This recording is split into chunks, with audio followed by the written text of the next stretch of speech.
Hello, everybody, and welcome back to the JRPG Report. This is episode 242. My name is Dalton Suter. I hope you all are having a wonderful new year, and I hope you had a Merry Christmas and enjoyed the holiday or whatever holiday you may celebrate. You know, whatever is your thing. I hope you had an enjoyable time with your family or friends or both, and I hope you had a good new year and stayed safe. And it is now 2023. Which is going to be a banger year for some RPGs as far as I have seen, both JRPGs and non, but of course we'll only cover the JRPGs here. But I do want to let you all know that I have picked up Tales of Arise. Now, I haven't started it yet, but I'm very much looking forward to diving into that and playing it in my own time. And also, over the course of this year, I have convinced my buddies on the Steam Machine podcast, and if you'd like to check that out, you know, we're available wherever you get your podcasts. Over the next year, we are going to play Persona 5 in the background, Persona 5 Royal specifically, in the background, along with all of our other games that we're playing throughout the year. And at the end of the year, we're going to do a Persona 5 episode and really dive deep into that game and how it, you know, maybe not go story beat by beat, you know, because that could get a little in the weeds, but really give our feelings on how, and I'm finally going to get to talk about Persona 5 the way I want to, and I can't wait. And I can't wait to see their reactions to it because we all know that that's a great game. So that is also another thing that is going to be going on this year. And I'm going to be sneaking as many JRPGs as I can into the Steam Machine because I love them and I want to play more of them. And we will definitely also be playing Trails in the Sky second chapter at some point this year. It has been decided by all three of us. We are all three like ready to see that happen. So keep your ears peeled for that as well. But enough of my jargon. Let's dive right into some news, shall we? Now, I wanted to start off on December 20th, and I'm bringing this up for a specific reason. On December 20th, it was the 35th anniversary of the release of the first Phantasy Star for the Master System / Mark III. Now, I bring this up because that was the first JRPG that I ever played. One of my first systems ever was a Master System, and I had Phantasy Star, and it just did something to me where, like, from then on, I loved those types of games, those turn-based games, even though that first Phantasy Star was ridiculously hard, and I never really got past the first area when I was a little kid. But going back to it now, I can really appreciate what that game was doing at the time it came out. And it's tremendous. And not to, you know, plug my other podcast again, but on the Steam Machine sometime this year, I would really like to sneak in like Phantasy Star 4 because that's available on Steam and play that because I've heard so much good about it, but I've never gotten around to actually checking it out. So tweet me at JRPG Report. Let me know if, I should check out Phantasy Star 4 or if it's something I should just like watch a retrospective on or something. Let me know. So, but yeah, shout outs to Phantasy Star. So Atlus is planning several unannounced titles, the company has said in its New Year's 2023 greeting. In 2023, starting with the re-releases of Persona 3 Portable and Persona 4 Golden remasters, we're also preparing several unannounced titles. Please look forward to them. So I thought that was interesting. I'm like, so we're getting some more Atlus stuff this year. I'm cool with that. And speaking of just teases, the Final Fantasy VII Rebirth producer Yoshinori Kitase teased a big announcement about Final Fantasy, but unrelated to Final Fantasy VII in his New Year's greeting on the official Final Fantasy website. And the full message is as follows. Happy New Year to you all. Final Fantasy XVI is set to release this year, which means Yoshi P needs your support now more than ever. Cheer him on as he gives it his all down the stretch. Also, development is picking up speed for the title that I am producing, Final Fantasy VII Rebirth. I am sure many of your collective imaginations are running wild trying to picture how we'll recreate some of the game's most iconic scenes, and we'll have more to share about that when the time is right. There's also another big announcement unrelated to Final Fantasy VII that I can't say anything about just yet. Rest assured, we are working hard to make sure 2023 is the most exciting year yet. Final Fantasy VII Rebirth producer, Yoshinori Kitase. A remake of Final Fantasy IX and a remastered version of Final Fantasy Tactics appeared on a list of games leaked by NVIDIA back in September of 2021. Many of those games have since been announced, including Chrono Trigger, The Radical Dreamer Edition, Kingdom Hearts 4, and Tactics Ogre Reborn. So, it's a possibility. I figured they would remake 9 before they remade 8, because they just like gave 8 just like a little remaster. 8 needs to be fleshed out. 8 needs to be given the time and the effort like 7 remake, and that would be one of the best Final Fantasy storylines ever if they don't rush it. But I'm okay with them doing 9 first. That's fine. Because they'll probably do 9, and then they'll end up doing like a 3D version of 6, and then 4, and then maybe I'll get my 8 remake. Or unless they just decide to redo 10 again at that point. I don't know. We shall see. So, publisher Koei Tecmo and developers Omega Force and, I'm going to butcher this, Kaoshibasawa, in cooperation with Type Moon and Aniplex, have announced an action RPG Fate Samurai Remnant for PlayStation 5, PlayStation 4, Switch, PC, and it will launch 2023 worldwide. And they put out a teaser trailer for that. If you would like to check that out, it is on Koei Tecmo's official YouTube channel. Looking pretty cool, though. I'm all about some samurai RPGs. Give them to me. So, ahead of its June 23rd, 2023 release, Square Enix announced new Final Fantasy XVI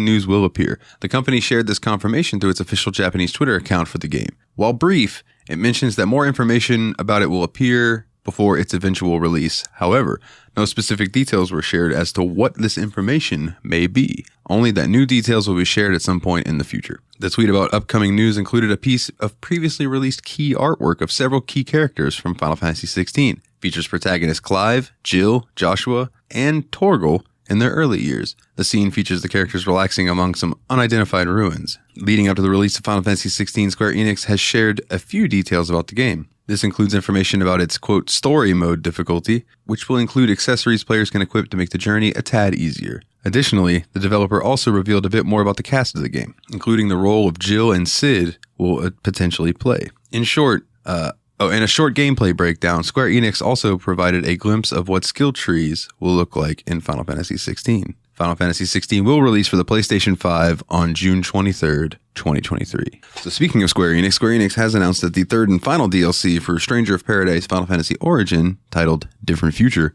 will launch on January 27th, 2023 for PlayStation 5, PlayStation 4, Xbox Series X and S, Xbox One, and PC via Epic. This DLC follows Trials of the Dragon King, launched in July 2022, and Wanderer of the Rift in October 2022. All DLC offerings are only available by purchasing the $24.99 Season Pass. For Jack's final adventure, a Moogle appears to warn Jack of a Lufinian trying to erase dimensions, and the Moogle needs help to prevent this, quote, different future from materializing. Interestingly, the font choice used for Different Future logo is reminiscent of the original logo for Final Fantasy II. A new trailer for this DLC can be found below. Oh, yeah. Obviously, that doesn't count. That doesn't matter for you guys. But that you can find the trailer on YouTube. Let's see. So, Bandai Namco has released a lengthy system trailer for One Piece Odyssey, showcasing the battle system, field exploration, dungeons, and more. Additionally, Bandai Namco has announced that a demo for One Piece Odyssey will launch on January 10th for PlayStation 5, PlayStation 4, and Xbox Series X and S. Progress made in the demo will carry over to the full game. This new trailer and details can be found on YouTube via Bandai Namco. One Piece Odyssey is set to release January 13th, 2023 for PlayStation 5, PlayStation 4, Xbox Series X and S, and PC via Steam. So here's a quick game overview for One Piece Odyssey for those of you who this may be your first episode. Hi, welcome to the show.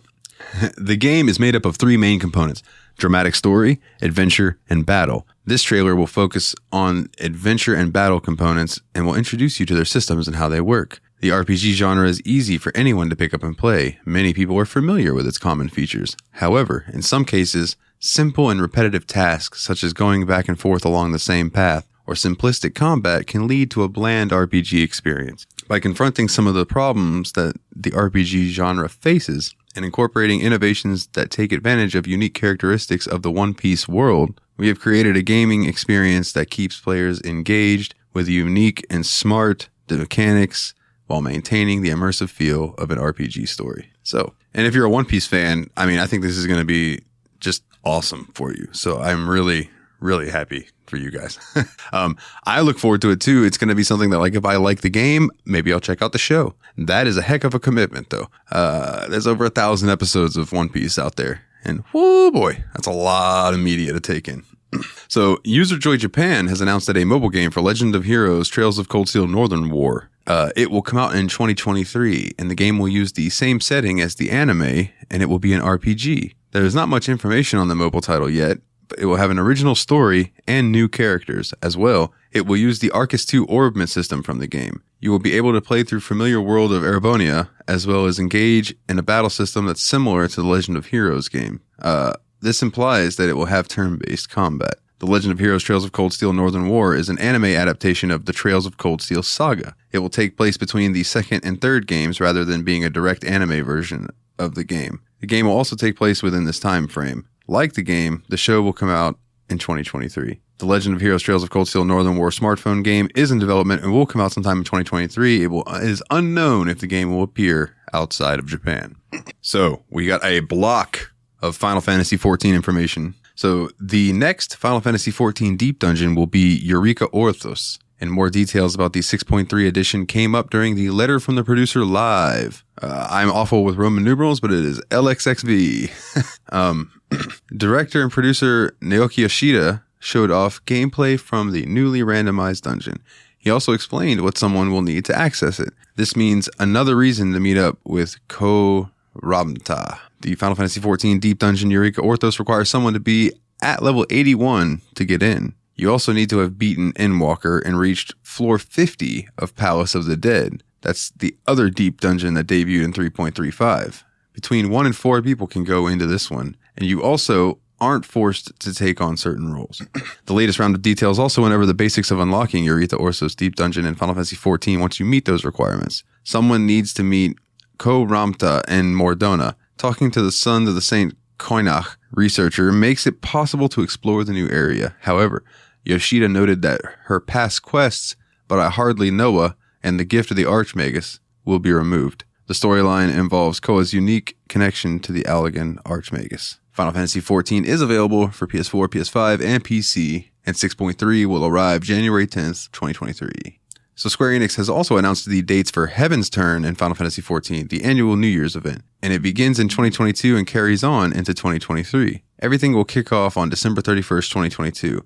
Then people will be able to, quote, celebrate until January 16th, 2023. As usual, there will be new items to claim for people's efforts. In order to take part in Heaven's Turn, when the Final Fantasy XIV New Year's 2023 event begins, you need to head to X11.5, Y13.9 in Limpsa Lominsa's upper decks. There, you'll find Usagi Bogyo waiting for you. And if you are level 15, you can check in and get a box of fortune. This means a chance to get 5 special items. One is a furnishing. That's the Heaven's Turn crane banner. There will also be an outfit to put together. You can combine the Heaven's Turn Domaru, Haidate, Kote, and Tsuneate for a new look. And then they showed a picture of it, and it's cool, man. It looks like some sweet samurai garb. As a reminder, the Final Fantasy XIV Heaven's Turn 2022 event added the gold lacquered tiger helmet, silver lacquered tiger helmet, and white tiger screen. The official site confirmed past events items will be up for sale in the seasonal shop. And during this live letter as well, Yoshida and community manager Toshio Marachi previewed the planned Final Fantasy XIV Paladin rework. The changes revealed a few significant adjustments to the job, as well as the team's aims. According to the team, the goal for the adjustments planned for the job reworks, Paladin included, is to improve the usability of certain actions. For Paladin, this means shortening the job's, quote, rotation, i.e. the sequence of skills and abilities executed in a given situation for maximum efficiency and effectiveness. The team is adjusting the rotation to improve Paladin's ability to deal, quote, burst damage. And similarly, the team wants to reduce the Paladin's reliance on damage over time effects. Improving the usability of Paladin's defensive abilities is also a key objective of the Final Fantasy XIV Paladin rework. To that end, the team will implement a variety of adjustments on the job. Overall, the action rotation will be shorter and accommodate more high-powered actions. The damage over time component for the Goring Blade and the Blade of Valor abilities have been removed, with the ability's potency, which is the damage, increased. A new effect called Divine Might applies after weapon skill combos, which allows an enhanced Holy Spirit spell to be cast instantly. This suggests that the use of magic spells may be more directly woven into the physical damage combos. The current paladin damage rotation tends to emphasize on transitioning back and forth between a weapon phase and a spell phase, dominated by using weapon skills and spells respectively. Defensive abilities are also part of the Final Fantasy XIV Paladin rework. The Holy Sheltron ability has been changed from a damage blocking effect into a damage reduction effect, improving its usefulness against enemy DOTs. The team is also revamping and bringing back the Bulwark ability, which was removed previously. The original version of Bulwark increased the blocking rate of a paladin by 60%, negating more damage from things like auto attacks. Other abilities and combos will also receive adjustment with an eye to their utility. Final Fantasy XIV's Paladin rework will apply during the 6.3 patch period. Patch 6.3 debuts on January 10th, 2023, and like I said earlier, the game is available for PS4, PS5, and PC. So, Nippon Ichi Software has released the second video in Disgaea 7's Disgaea Private Academy trailers. In the second video, Professor Archer goes over the new Dodeca Max element of Disgaea 7, including information regarding flashy battle scenes, rule-breaking attack range, abilities that affect the entire battlefield, and more. And if you would like to check this out, you can check it out over on the Nippon Ichi official Japanese YouTube. I don't think the trailer is in English. Let me double check. No, it is not. But, if you want the visuals, it is there. Disgaea 7 is due out for PlayStation 5, PlayStation 4, and Switch on January 26, 2023 in Japan. And I'm sure that will be coming over here sooner rather than later. So another thing in Disgaea 7, it seems that in the game, you will be able to freely wander around the Netherworld and engage in minigames or buy exclusive items. As these are from leaks, there are no videos or screenshots of these features yet, but as well, until NIS reveals them in a trailer, there is no concrete information on when in the game you can access it. But a new system called Netherworld Tourism will apparently be available in Disgaea 7. There will be special conversations that fill in blanks in the story, and you can participate in minigames. It seems like, though, through Netherworld Tourism, you can freely wander around the Netherworld in a way that you could not before. There will also be quests and battles exclusive to when you are touring the Netherworld. One of the minigames that you can play is Netherworld Sumeshoge. It is unclear if there will be a PvP feature for this minigame. There will also be a Hinamoto martial arts tournament in which you participate as one of the 8 teams. And finally, you will be able to purchase items that cannot normally be found in stores in the Netherworld shops. However, you have to first unlock the Netherworld Tourism function.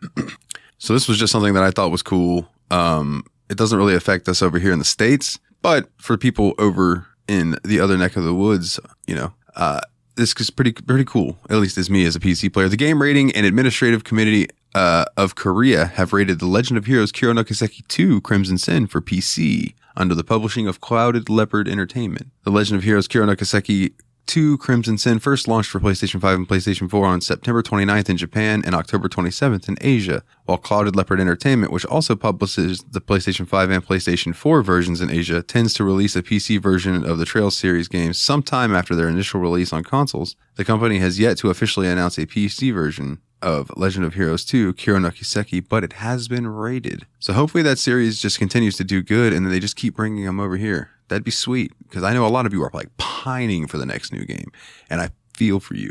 I truly do. So Square Enix has announced a new Kingdom Hearts soundtrack vinyl box set.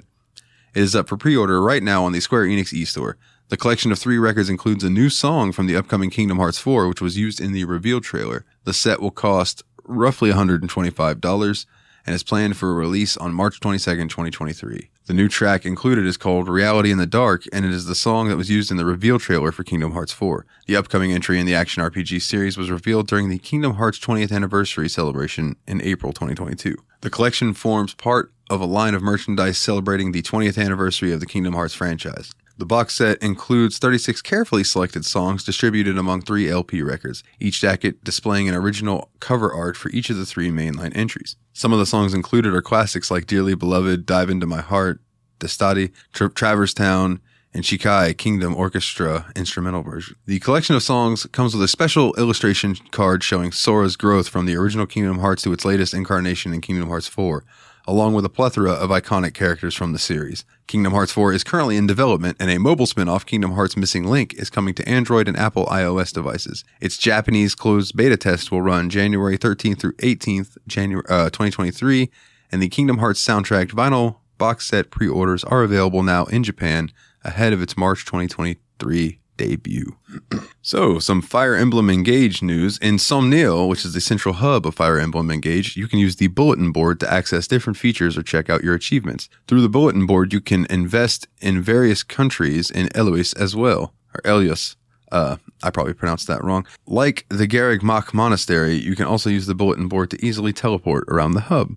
If it's just moving from location to location or character to character, you will not always need to use the bulletin board. You can just open the main menu and select base information to achieve the same thing. However, if you want to access the achievement or invest menu, you need to use the bulletin board. You can check out what achievements that you've got as well as what you need to uncover. Each achievement will grant you bond shards, though it's unclear how you use those. As for investing, you can invest in countries like Brodia and the Fire Emblem Engage bulletin board. After a certain level, you will receive gifts of gratitude, which can range from ingredients to materials to weapons. When you fight countries that have a high investment level, you will get more golden experience, and there is a higher chance of encountering rare enemies as well. Fire Emblem Engage is in development and will come out on Nintendo Switch on January 20th, 2023. Hey, that's the day before my birthday. So, the Neptunia series developer Compile Heart will make an announcement in the January 19th, 2023 due issue of Weekly Famitsu. Further details were not shared, though it will likely be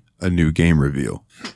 So the latest issue of the Weekly Famitsu features an interview with Falcom president Toshihiro Kondo, who shared a few more details on the newly announced Ys series 35th anniversary title, Ys 10 Nordics. So here are the keys from this. Nordics is a term that means people of the north. The time period goes way back, after the events of Ys 1 and 2. Adol is 17 years old and on his way to Celceta. Dr. Flair Rawl is traveling with you. It's a story of boys and girls. Since this is the first time we're releasing on Switch, the main characters are younger, and part of that was considering the user base. I guess it's because they're releasing the game on Switch at launch, because Ys 8 definitely came out on Switch, because I have it. There are only 2 playable characters, Adol and the Axe Girl. That being said, the action is dense, and there are all sorts of other things that you can do. There are towns, but your base will always be your ship. Solo mode offers the usual high-speed battles of the Ys series. Combination mode lets you pull off more powerful attacks, but the overall speed of battle is slower, so you can fight more carefully. The speed only changes on Adol's side. You can only switch to combination mode when holding down a certain button, and it switches back to solo mode when said button is released. Defense carries more major weight. Guarding builds up your revenge gauge, which can increase your attack power. We've taken considerable care to adjust the difficulty level so that a wide range of users can enjoy the game. There are special attacks called mana actions, and there's more freedom when performing mid-air actions. About 20% of the game is sailing your ship. There are maps dedicated to ship and naval battles occur when you encounter enemies. There is also a growth, i.e. character development, element to the ship. They're going to be releasing new footage either in the early new year or in the spring, and hopefully the release date will be around at the same time as usual. It said that he laughed at that. We're quite aware of the challenge we're undertaking in the new field that is Switch. Production is currently underway with the intention of making a game both series newcomers and fans can enjoy. Ys 10 Nordics is due out for PlayStation 5, PlayStation 4, and Switch in 2023 in Japan. And the final bit of news this week, Falcom is planning to release 3 refined titles, including the recently announced Ys memoir, The Oath in Felghana. President Toshihiro Kondo has instead also in that issue of Weekly Famitsu. Considering Ys memoir, The Oath in Felghana will be available for Switch in spring 2023 in Japan, and Falcom previously said it plans to launch 3 titles for Switch in the fiscal year, ending September 30th, 2023. The other 2, quote, refined titles will likely also be available for Switch. Ys memoir, Oath in Felghana is an updated and enhanced version of Ys The Oath in Felghana, which was previously released for PSP in 2010. Kondo also confirmed that Ys memoir The Oath in Felghana runs at 60 frames per second without issue, and the developer is currently working on replacing textures with high-resolution versions. Balance adjustments are also being made with the consideration to the Switch user base. And with that leads us to the end of the show, so it is time for some housekeeping, everyone. If you would like to check us out on Facebook, you can go to facebook.com/the JRPG Report. Sorry, I'm not that active on there. You can find us over on Twitter at JRPG Report. I am much more active over there. You can, if you would like to check out the Patreon and support the show, that would mean the world to me. The support really helps with being able to set aside time, on my days off and stuff, it just makes it feel more worth it. Not that it's not worth it to come to you guys. You know what I mean. Patreon.com/JRPG Report. It would mean the world. And I would love you lots. Like these wonderful people, Kim C, Jake W, Jordan K, Kularian, and Master Loot. You guys rock. And I would like to go ahead and plug one more time the Steam Machine podcast, where me, Nate, Willie play through our backlog, my massive backlog. Their backlog's not as bad as mine. My backlog on PC is insane, of Steam games, and we play through them. And right now we are actually playing through Tomb Raider 2013, which was published by Square Enix. So if that's something that sounds like it tickles your fancy, go and check it out. We also have some episodes that I did with James. Tales of Berseria is one that jumps to mind. And we've also covered, a good handful of JRPGs. So head over there, check us out. And until next week, or maybe the week after, depending on the news, how it's been like dry news, and then there's just like a plethora of news, and then dry, and then plethora. I'll make it work. So until the next time I talk to you guys, do me a super solid. Get back out there and level up.